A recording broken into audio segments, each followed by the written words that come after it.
Loma Linda, California, where the ever-expanding suburbs of LA have pushed a massive human population into one of the Earth's prime snake habitats. Here, a team of medics and scientists are dedicated to dealing with the victims of this situation.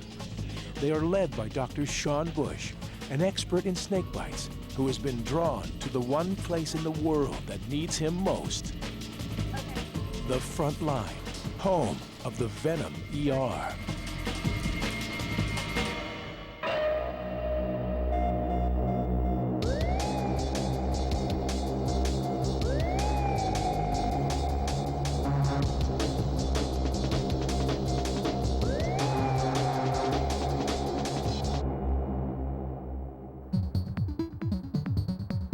It's 1:30 in the morning, and Dr. Bush has been called into the hospital.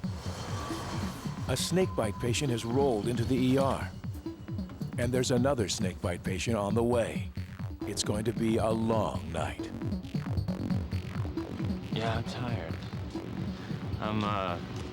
It's the middle of the night. Later in the summer, they just keep getting later and later. Being the only venom specialist at Loma Linda, Dr. Bush is on call 24 hours a day. He always comes in when there are snake bites. How you doing? Rodney Ferguson says he's been bitten on his finger by a sidewinder. How you feeling? All right. Looks like you just got another dose of crofab there. Let's have a look. Still kind of oozing from that. You just got a single fang puncture wound right there, Correct. huh? Good pulse, good cap. Still, it hurts quite a bit, huh? I'm sorry. Can you bend your finger at all? Bend it a little bit. Like so many of Dr. Bush's patients, Fergie, as he's called, made the mistake of picking up the snake to move it. He should have left it alone. Tell me again how it happened. I was messing with a snake and it bit me. I mean, what were you doing specifically? I mean, I was trying to catch it so I could throw it out my yard. And you live kind of like. Sean wants to check if Fergie really does know which snake bit him. How did you arrive at your conclusion that this was a sidewinder? Well, the way he traveled through the sand, for one, and he's got horns on his head and his little rattle. Horns over the eyes, right? Yeah.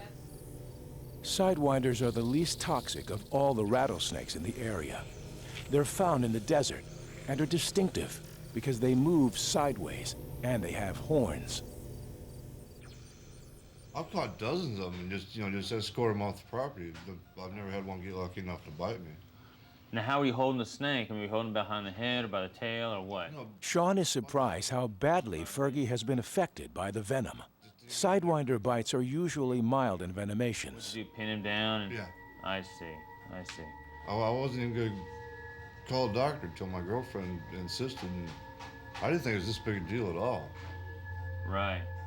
Fergie's condition has stabilized, but Sean is concerned about his other snakebite patient, who hasn't even arrived at Loma Linda yet. Well, I think you're swelling here. I think we got it under control.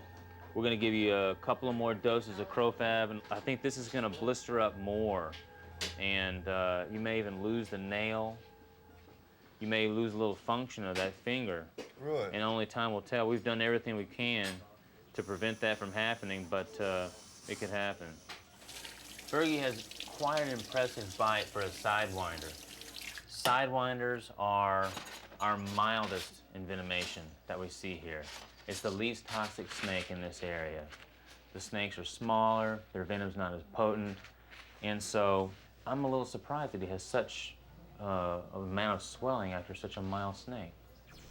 I'm a little worried because the doctor, he wouldn't give me a definite answer, And I'm in construction. I need to be able to bend out my fingers and stuff. So, but he said it was a good chance everything would be okay, right? So, but yeah, this whole thing's a refresher course. I think I'll leave him alone next time. For now, Sean is satisfied with Fergie's condition, but he's very concerned about his other snakebite patient, who should have arrived by now. He's being transferred from another hospital by ambulance. Hey, John. It's Sean Bush. How you doing, man? Pretty good. I'm trying to get that 17-year-old. The delay is frustrating. Sean calls the first hospital to try and find out as much about the patient's condition as possible. Finger, huh? And how's any swelling at all, or minimal? When the patient so you're gonna arrives, send him on. Sean will have to act quickly. All right, so there's some delay. They were going to give him some antibiotics and do an EKG and check some labs and all this stuff, repeat labs. And I said, he doesn't need any of that. Just get him in the rig and send him to us. We'll take care of it. With snake bites, time is tissue. Every second counts. So antivenom is being prepared. It has to be dissolved into solution, which can take up to 30 minutes. Did he get the Wyeth antivenom, or did he get Crofab? Sean suspects the patient has been given the old antivenom called Wyeth at the first hospital. Find out if he got the Wyeth's antivenom or if he got Crofab. Did you say it was antivenom crotalidate polyvalent? Bye-bye. He's concerned because there's a higher chance of him having an allergic reaction to the old antivenom. I'm a little frustrated. Just because I wish the patient would have come here quicker, you know. Everything's probably going to be fine, but I just would rather the patient come directly here, gotten the new antivenom, and I'd rather get these patients.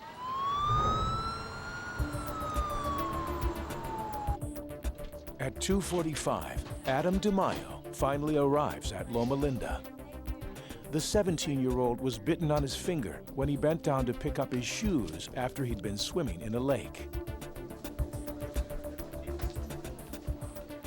What time did it happen? I thought it took it's purple. You just get one thing, puncture wound? Yeah, that was it. Fortunately, it's a mild bite. You got good range of motion there. Is it swollen? Is it hurting up into your arm there? No, it's just swollen up there. You didn't see it before you put your shoe on? I wouldn't have grabbed my shoe if I saw it right there. Oh yeah? Yeah. Where did this happen? Out in Silverwood Lakes. Silverwood. Yeah. All right. We were hiking out there and we had our own little spot in the water and it was right there by a bush. Yeah? Yeah. It's a little snake, huh? Oh yeah, it's a little baby. Only like that long. Did it make a rattle at you? It didn't have its rattle yet. It was just a little button on the end, huh? Yeah. Okay. It hurts in the finger, huh? No, it doesn't hurt that A little bad. bit? Sean suspects that Adam was probably bitten by a southern Pacific. He knows these rattlesnakes live at Silverwood. Adam also has some swelling, a typical symptom. I can see swelling The here. only swelling it is right around here. Let's just mark it right there. This timeline will help Sean see if the swelling progresses. Well, it looks like you're going to do fine. In fact, we're just going to watch you for the Yeah. rest of the night. I don't think we're going to give you more antivenom at this point. Yeah, I don't think I need It's not it. progressing. I think Adam is lucky. Fortunately, he hasn't had a reaction to the old antivenom. And because it's such a mild bite, Sean doesn't think he needs any more antivenom. Adam has a mild envenomation. It's not too severe. I don't anticipate that it's going to get worse. It's been several hours now, and he just has minimal swelling. It could have been a lot worse. I would have liked him to have come here a lot quicker. Took him a long time to get here, and fortunately there's not going to be any bad outcome from that, but certainly could have been worse. It's 3 o'clock in the morning now, and I'm ready to go to bed. 8 hours later, Sean is back on shift and ready to welcome a new member of the staff.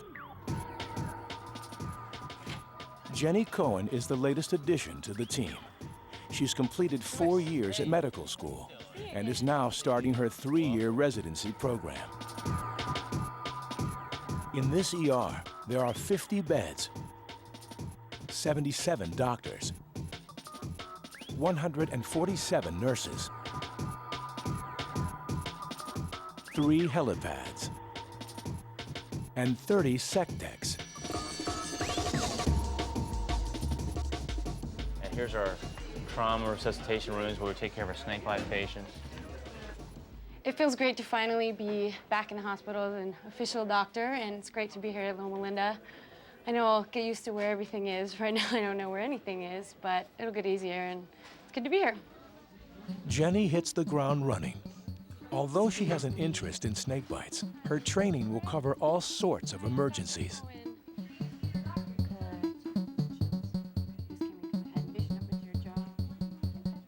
Dr. Cohen makes her diagnosis, but because she's a resident physician in training, it's checked out by attending physician Tammy Thomas. The most difficult thing is probably just remembering the proper procedure for things, what questions to ask. But everyone here tonight has been so wonderful and supportive and patient with me. So it's a great place to be starting out. For Jenny, it's a lot to take in. Coming up, it's good news for Adam DeMaio, but Fergie still isn't out of the woods when VenomER returns on Animal Planet.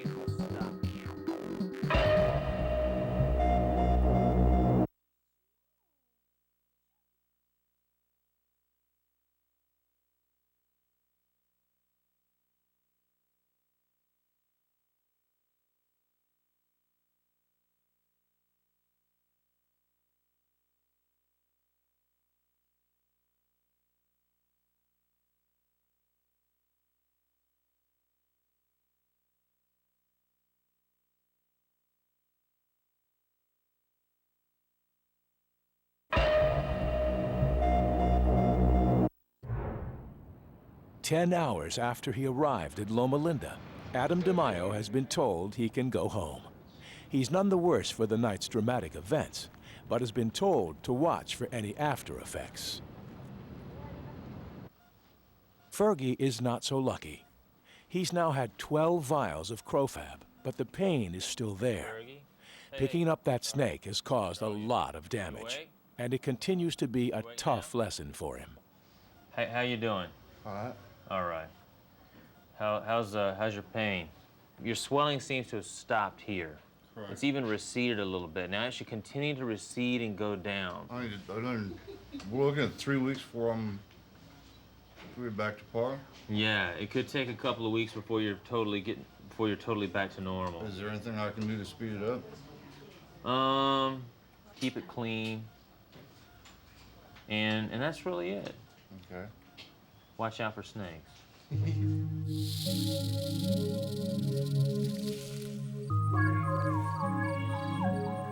There are occasions when Dr. Bush has to leave the VenomER in the hands of his team. This week, he has some big news for his family. So along with his wife, Amy, he's planned a trip home to Texas to see his folks. He leaves his venomous pet snakes behind.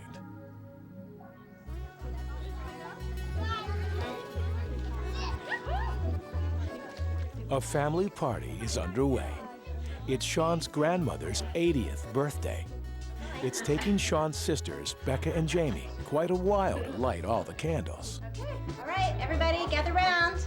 I'm gonna help her. Sean loves going back to his roots. His grandmother, Clara, says his fascination with snakes started at an early age. You were such a cute little boy, Sean. He brought snakes into my house many, many times, and sometimes we were very fearful. One time he brought them, and he was just laying them down right by his own couch like this, and he was laying them down on the couch, and he went to sleep. And we went over to where he was. Mama went over to where he was and stepped on his snake. And it didn't kill it, but it worried him because he had left his little snake down there in his little bag. Sean's sisters also have fond childhood memories of their brother. Sean's bedroom smelled like snakes.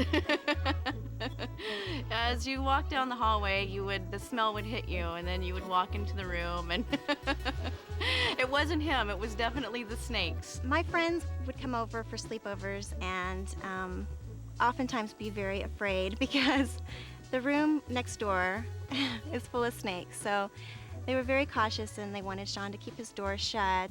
Some friends, I do remember some friends would not come stay because of the snakes. It goes again.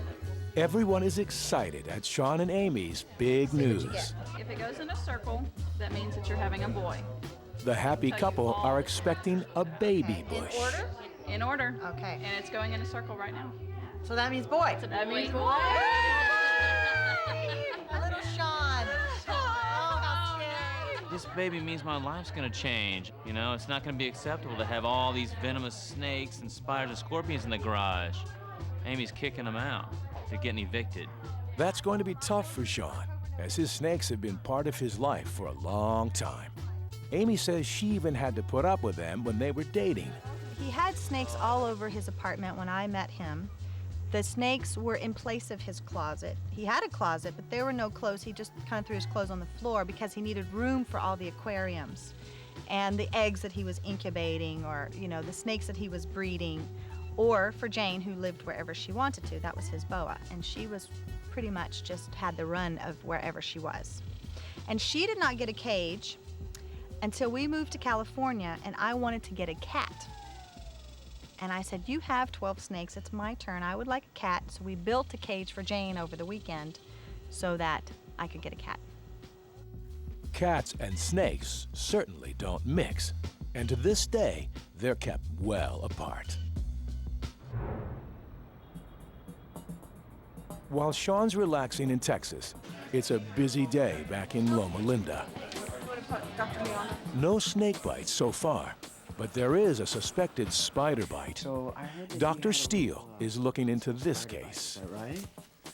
That's how his nose in the house. Okay.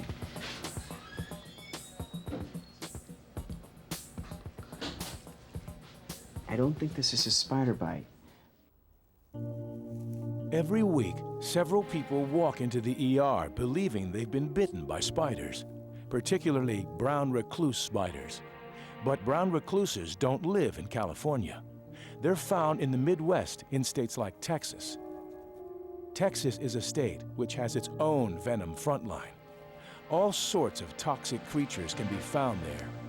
Sean often sees brown recluses at his mother's house, and he wants to find out more about them. This is perfect habitat for brown recluse spiders. It's my mom's shed, and there's wood piles in here. There's all kinds of debris. It's perfect climate, temperature. It's a right geographic location, and I'm sure we'll find some brown recluses in here. Brown recluse spiders are widely feared because of their venom and often blamed for necrotic skin lesions. But Dr. Bush says brown recluse bites aren't as common as people think. Ah, there's one.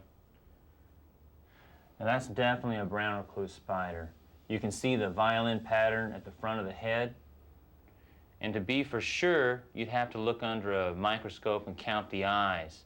Brown recluse have 6 eyes, whereas other spiders have 8 eyes. And there are 3 pairs in the front of the head.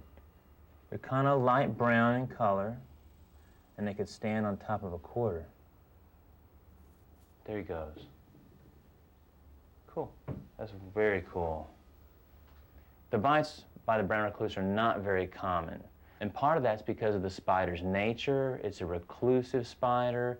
They shun human interaction. They don't want to be around people. They don't prey upon us. They don't parasitize us. They just bite in defense. They're trying to get away.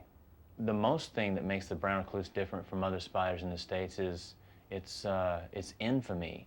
I mean, everybody knows the brown recluse.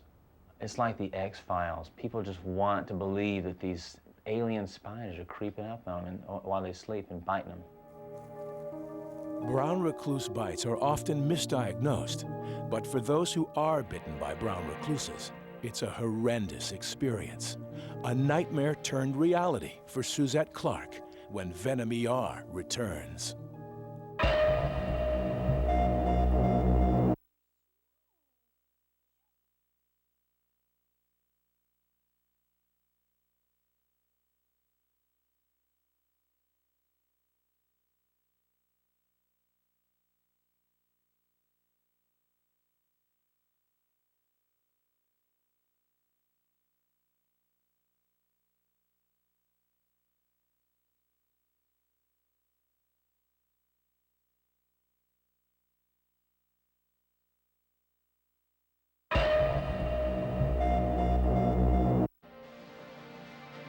To find out more about brown recluse spiders, Sean visits an expert, his former mentor, Dr. Greg Hobbs, who works at Scott and White Hospital in Temple, Texas. Hey, Greg. How are you doing? Hey, buddy. How are you? Great to see you. So, how many confirmed brown recluse spider bites have you treated? Ones that I was 100% sure that it was a brown recluse, over a course of 20 years, probably about 200. So in contrast with that, I mean, how many people come in here that think they've been bitten by a brown recluse? Suspected brown recluse bites, probably 10,000. Or more, I imagine. Or more, yeah. We'll see 3 or 4 a day sometimes who think they've been bitten by a brown recluse. Genuine cases are few and far between, but this is brown recluse habitat. It's always worth getting a bite checked out. Well, diagnosing a brown recluse spider bite is very difficult because the spiders are very small. They're nocturnal, so they're only out at night, and the bite is not particularly painful. So people come in and say, well, I think I was bitten by a brown recluse spider. And I say, well, did you see the spider? No. So very seldom do we get a definitive diagnosis. But real bites can cause a lot of damage. The problem is that not only is it not a painful bite, but the lesion starts out very small, almost like an ant bite. And 95 to 98% of the time, it just goes away. But in a small percentage, they can develop very large lesions, and the largest I've seen is about that big. Suzette Clark from Killeen has a very strange story to tell. She was bitten while she was asleep in bed with her husband. She didn't notice the spider creeping up beside her.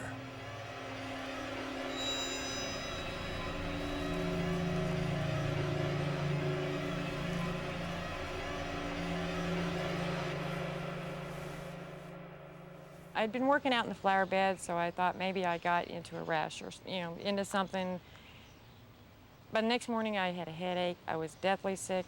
There was a constant burning pain, so I went to a local hospital. And they told me it was nothing to worry about. They looked at it, go home, you're okay. I let it go almost the 2 weeks before I went to a different hospital. And as soon as I walked in the door, they said it was probably a brown recluse. It was all black by then and spreading. So within, 24 hours, they did surgery on it. Suzette was bitten again several weeks later, and then again a few weeks after that. When it kept repeating, it was like, what have I done? Why is it only me, not my son, not my husband? Thank God it wasn't my son. And each time I was bit, it was the same burning sensation, the same being sick. By the end, I knew what to look for. Brown recluse bites can eat away at the flesh. If the wound goes untreated, it can be very serious and require surgery. The venom has an enzyme in it that actually just liquefies the tissue, basically, and just eats it away. So you start out with a small blister, and then that turns black, and then that blister sinks below the level of skin, so you get a little crater, actually, in your skin, and then that can just progressively enlarge, and then that all just sloughs off and leaves a deep crater all the way down into the muscle, so the muscle belly itself is exposed. And then that's a very slow healing process and requires plastic surgery and skin grafting to actually close the wound up. Suzette was so worried about being bitten again that her husband and his friends decided to try and find the spiders. Since brown recluses are nocturnal creatures, they had to search during the night. They got flashlights and started looking in dark corners, secluded places. Any place that was dark or damp is where they started looking at. When they looked behind the headboard, they were amazed by what they found. They discovered not just one, but a whole bunch of brown recluse spiders. They caught them and put them in a container. I walked in and told Doctor, could this be what's biting me? He thought I was nuts. He goes, I can't believe you brought them in here. And then they called an animal research center and had them check it out, and they verified that it was a brown recluse. I was shocked at how much damage a spider bite could do to you. This was the first bite There was 3 here and then those 2. The second time, it was these 3, and the third time was those 2. And now I have to deal with the disfigurement the rest of my life.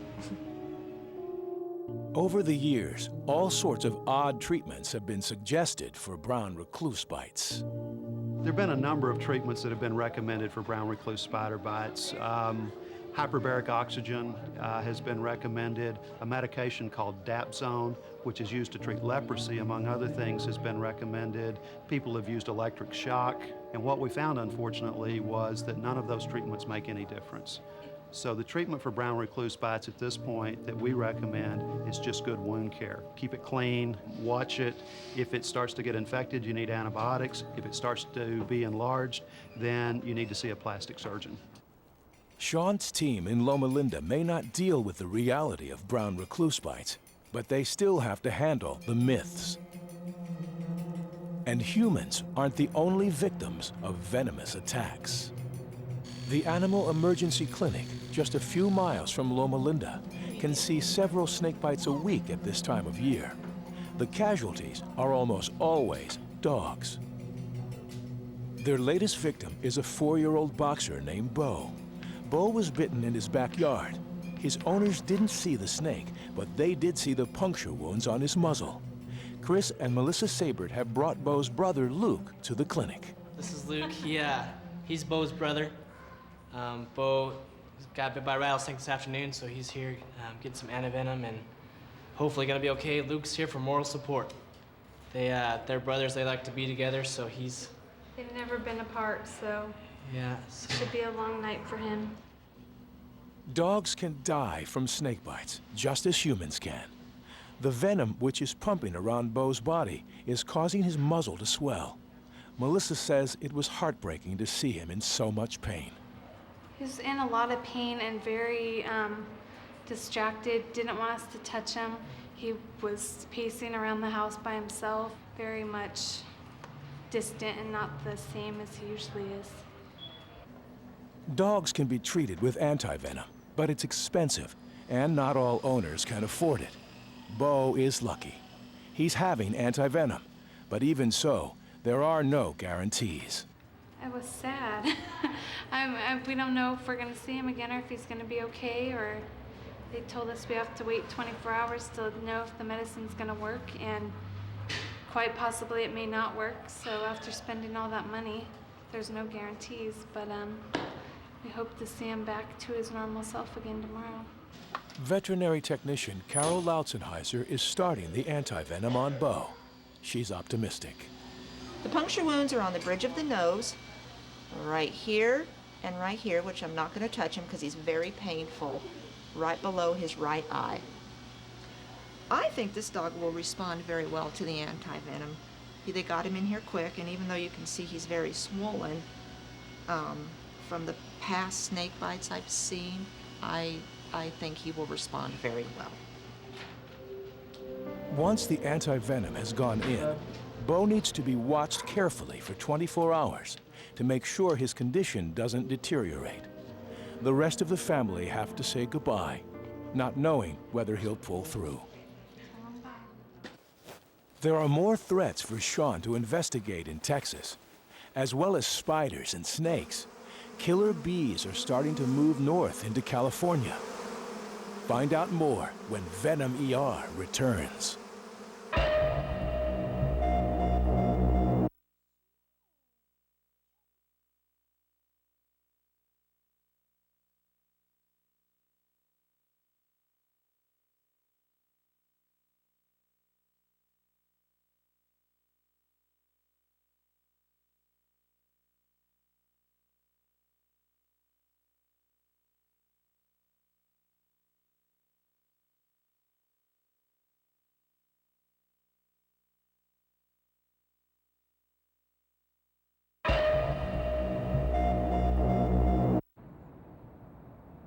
In Loma Linda's ER, Sean's team is dealing with venom from a bee sting. 12-year-old Thomas Gallo was stung on his foot while walking barefoot in his yard at home. Secretary technician Cynthia Moore is looking after him. So how'd this happen? I was just about to step on the grass and it just bit me. You were on the grass when it happened? Yeah. Right there, huh? Ow. Bee stings can be serious. They can cause anaphylaxis or swollen airways that make it difficult to breathe. Fortunately, Thomas hasn't had a severe reaction. Okay, did you cry? No. Not at all? How old are you? 12. Pretty tough. The VenomER could see far more serious bee stings in the future because it's reported swarms of killer bees are arriving in California. These are Africanized honeybees, which are much more aggressive than native bees. Africanized bees have been spreading throughout the Americas for 50 years. They were originally brought to Brazil from Africa to boost honey production, but some escaped into the wild. They soon became the dominant honeybee in Brazil and spread. In 1990, they arrived in the U.S. They're a particular problem in Dr. Bush's home state of Texas, so he's extended his trip to check out this potential threat that could soon be hitting his ER. Today, he's met up with Paul Jackson, who's the head of the State Apiary Inspection Service. So have you documented Africanized honeybees in this county yet, Paul? No, we haven't. We have the county ahead of us, which is Brazos County, but not in Grimes County. It's Paul's job to monitor the movement of the Africanized honeybees. Weaver Apiaries is a commercial bee yard, which has been in operation for over 100 years. They export queen bees all over the world. Clint Weaver is the 5th generation of his family to work there. As you approach a hive, what's your first clue that these bees could be Africanized? Well, if they were Africanized, we wouldn't be able to walk up to the hive. They would have rushed out of the hive and covered our veils and our suits, and we'd probably be running the other way right now. I see. The differences in appearance between Africanized and European bees are minimal, but the queen is a good indicator since she behaves differently. We'll go down and see if we can't find the queen. See what's shaking down here. Africanized bees are slightly smaller, but the only way Paul will be able to tell for sure is to take them back to his lab for analysis. There she is. She's laying an egg. Laying an egg, right? Good girl. She's being pampered. How important is this queen to the hive, and how valuable is it to you? Well, a queen bee is basically the heart of the hive. Without a queen bee, there is no hive because she is the bee that lays all the eggs, and she is the mother of the hive, basically. So if she's gone, there are no eggs being laid, and you'll have a dead hive. Just like it right there. Weaver apiaries have always been clear of Africanized bees, but they're happy for Paul to take samples from their hives just to make sure. Take back to the lab. Africanized bees are dangerous because they're persistent and relentless in defense of the hive. They will chase someone much further and stay much longer than native bees. If a swarm of bees comes towards you, the advice is to run inside a building. This is particularly true of Africanized bees. How far do you need to run if you're being chased by Africanized honeybees? Let's say 20,000 bees going after you. By running inside of a house, you may lose, say, 19,500 bees by going inside the house, and you have to worry about the other 500. Sure. Then go into another room, such as a dark room, a closet, and you'll lose a lot of the bees that way. Now, they may be 30 or 40 on you when you go into the closet, but that's better than having the 20,000 when you're outside. Absolutely. Imagine being attacked by Africanized honeybees. It's a frightening experience, and it happened to Bill Stefik. Find out his story when VenomER returns.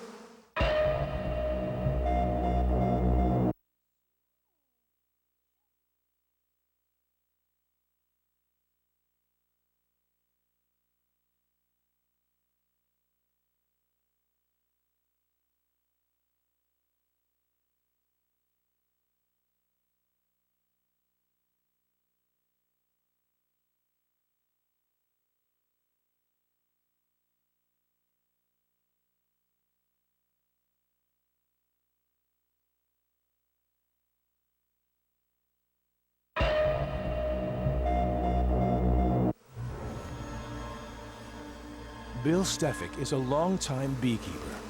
4 years ago, he was collecting honey from the hives behind his house in Killeen. Suddenly, a swarm of bees flew at him and managed to get through a gap in his suit. He had no idea that so-called killer bees were living in his hives.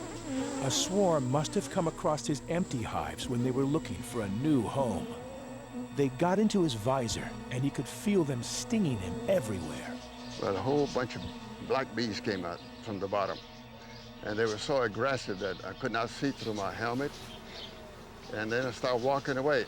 I walked, just a good 200 feet, maybe 300 feet away from the hive, hoping that I would lose them. Well, I didn't. And I could feel that they were stinging me already. They got under my suit.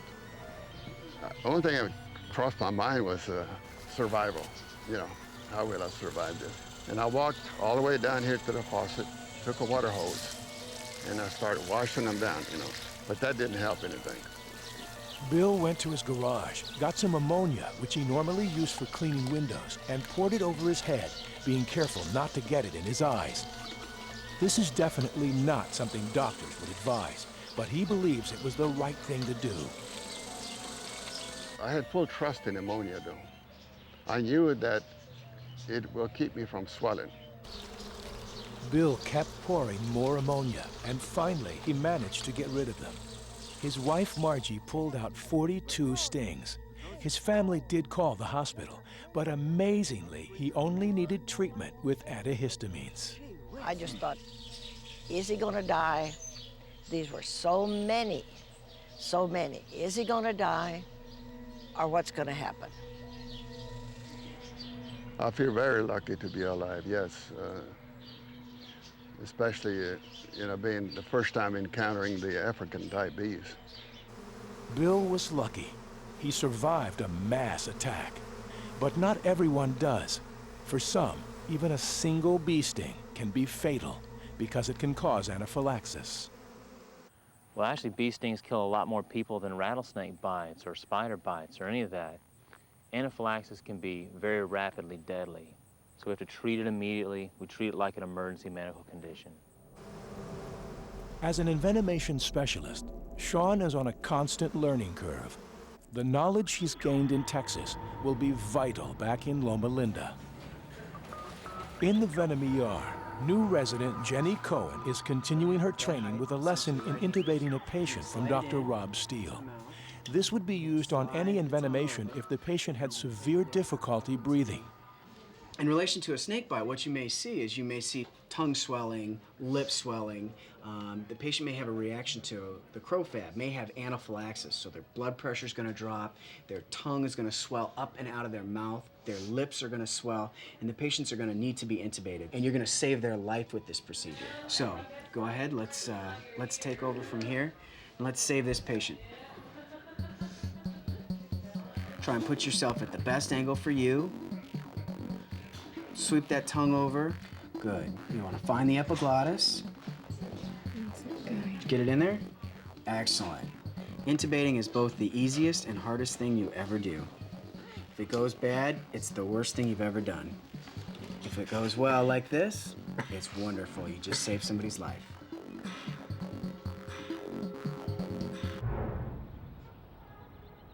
Meanwhile, at the Animal Emergency Clinic, Melissa and Chris are anxiously waiting for news of their dog, Bo. It's now 2 days since he was bitten by a rattlesnake. We've been worrying a lot and not sleeping well and praying, hoping these come out okay. And hopefully we're getting some good news today, so. They called us on yesterday morning at 4 o'clock and said that they needed to give him another vial of anti-venom or he wasn't going to make it, and so we've just kind of been waiting since then. After 2 vials of anti-venom, Bo has made a good recovery, although his muzzle is still swollen and quite painful. But he's well enough to go home. Let's go home. Come on, Bo. Good boy. You ready? Hey, Bob. Hey, Bo. You look better today. Over the next few days, Melissa and Chris will have to watch Bo carefully. It'll be a couple of weeks before he's back to normal. Come on.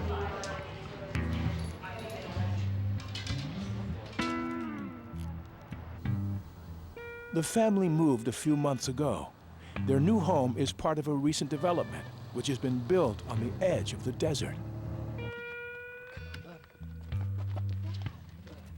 At last, Bo is reunited with his brother, Luke.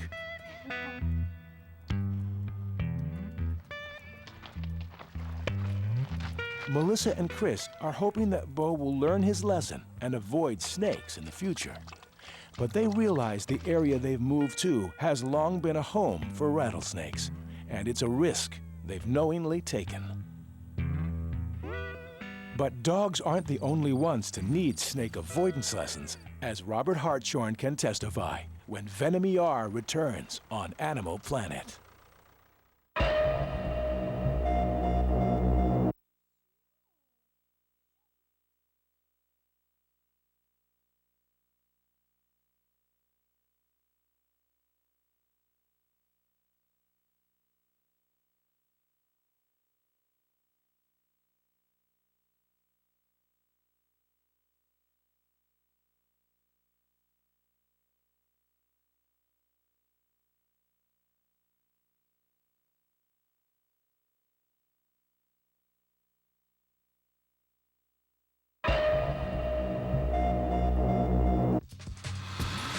After a successful 5-day trip to Texas, Dr. Bush is back on duty at Loma Linda.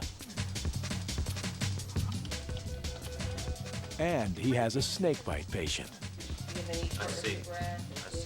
Now you went to St. 21-year-old Robert Hartshorn has been bitten on his finger. He's in a lot of pain. He has swelling up his arm, and his chest is hurting. He's been transferred from another hospital for a higher level of care. All right, lift up here. Does it hurt up in here? Okay, sorry about that. Up in here into your chest? All right, I got you. So up in here too, or no? Not really in your shoulder so much, just... How about here? No? Back there a little bit, but not really. Robert was hiking with a friend about 30 miles away in Deep Creek. We were walking on the trail. They came across a group of hikers who'd found a snake. Robert knows about his snakes and was totally unfazed. Catch it, do you?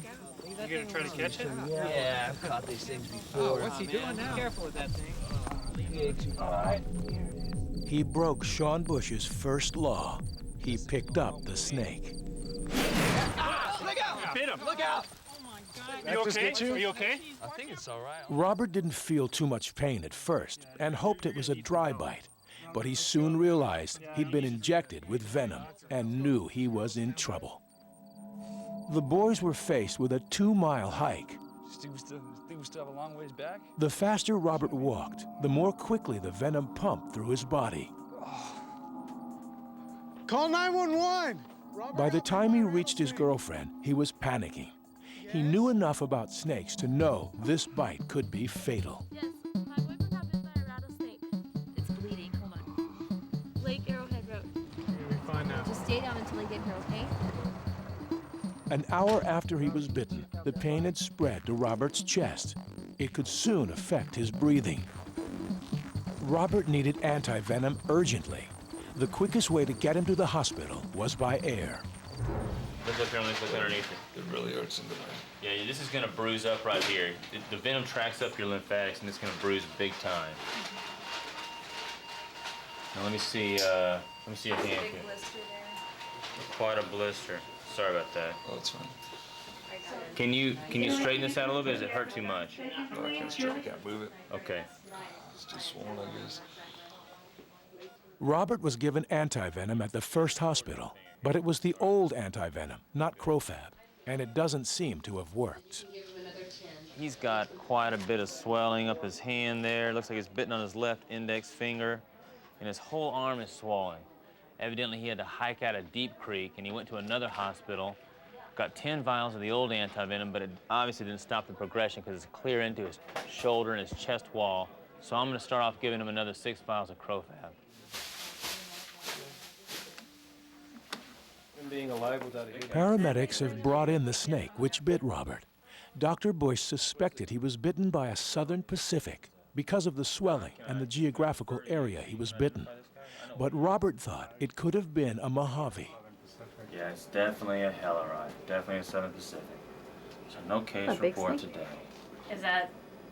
It was just weird because the guy had so much swelling, and they said it might have been a Mojave, and I'm gonna put him in a more sturdy jar than that. But yeah, that's a very large Southern Pacific. This one's coming down now?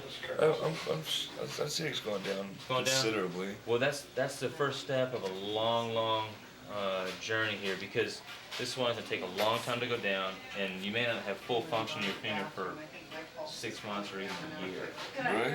Yeah. He thought he could handle the snake without getting bitten, and it's just a misconception. These snakes can strike a lot faster than you can pull your hand away. But you might... Robert has been extremely lucky. He's young and fit. An older person may not have survived this snake bite. Southern Pacifics are the most deadly snakes in Southern California. So many of Sean's patients are young men who believe they can handle snakes. They think they won't get bitten, or if they are, they'll be fine. The truth is very different. Rattlesnakes have lived here on the front line for generations. They don't go looking for humans as prey. It's people who are encroaching on their territory. And it's people who must learn to respect them.